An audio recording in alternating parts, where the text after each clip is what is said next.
اعوذ باللہ من الشیطان الرجیم بسم اللہ الرحمن الرحیم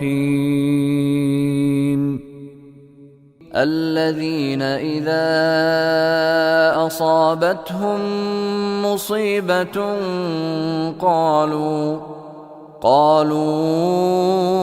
انا للہ وانا الیہ راجعون۔ الذین جو سب اشخاص اذا اصابتہم اذا جب اصابتہم اصابہ یصوب، یہ کلمہ اصابہ یصیب بھی آتا ہے۔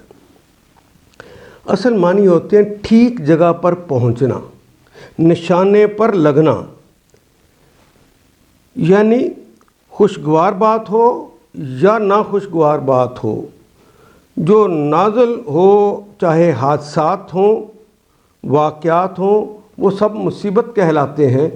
اس کا نازل ہو جانا اصابہ کہلاتا ہے، گویا مصیبت میں مبتلا کر دینا یا خوشی میں مبتلا کر دینا، راحت میں مبتلا کرنا، اصابہ مبتلا کر۔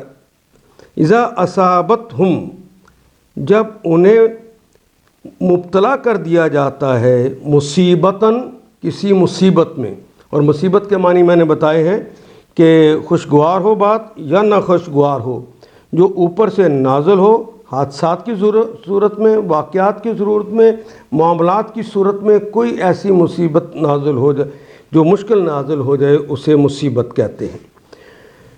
الذین اذا اصابتہم مصیبہ، جب ان پر کوئی مصیبت نازل ہوتی ہے، وہ جب کسی مصیبت میں مبتلا کیے جاتے ہیں، قالو ماضی ہے، قالو تو اذا سے چونکہ شروع ہوا ہے اس لیے ہم اس کا ترجمہ کرتے ہوئے ہم حال میں ترجمہ کریں گے۔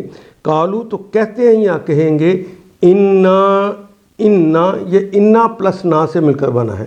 انا کا مطلب بے شک اور نا کا مطلب ہم، انا بے شک ہم، انا کے نون اور نا کے نون کو اکٹھا کر دیا گیا ہے شد کے ساتھ۔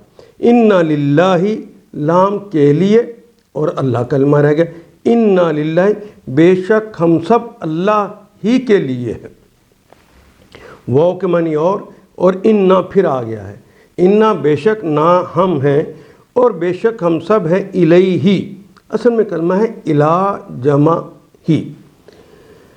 جب کٹھا لکھنا چاہا تو الف لام کے بعد جو یا مکسورہ ہے جس کے اوپر کھڑی الف ہوتی ہے، اس کی علامت کے طور پہ دو نقطے لگا دیتے ہیں تو پروننسیشن بھی بدل جاتا ہے، الہ ہی نہیں ہوتا، الیہ ہی بن جاتا ہے۔ پھر الیہ ہی مراد وہی ہے، الہ ہو، الیہ ہی اس کی طرف، انا للہ و انا الیہ تو بے شک ہم سب الیہ اس کی طرف راجعون، باؤن تو جمع کی علامت ہے، رجوع کرنا تو اردو میں بھی استعمال کرتے ہیں، راجع کہتے ہیں رجوع کرنے والا، راجعون ہم سب رجوع کرنے والے ہیں۔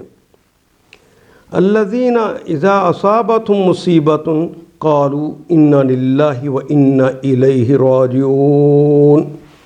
اب دونوں آیات کا ترجمہ دیکھیے، وَلَنَبْلُوَنَّكُمْ بِشَيْءٍ مِّنَ الْخَوْفِ، اور ہم ضرور تمہیں خوف و خطر، فاقہ کشی، جان و مال کے نقصانات اور آمدنیوں کے گھاٹے میں مبتلا کر کے تمہاری آزمائش کریں گے۔ ان حالات میں جو لوگ صبر کریں گے اور جب کوئی مصیبت پڑے تو کہیں گے ہم اللہ ہی کے ہیں اور اللہ ہی کی طرف ہمیں پلٹ کر جانا ہے، اسی کی طرف رجوع کرنے والے ہیں۔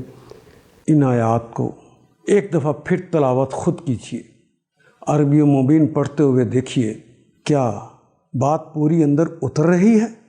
کیا یہ اردو کے سانچے میں ڈھلتی گئی ہیں عبارتیں؟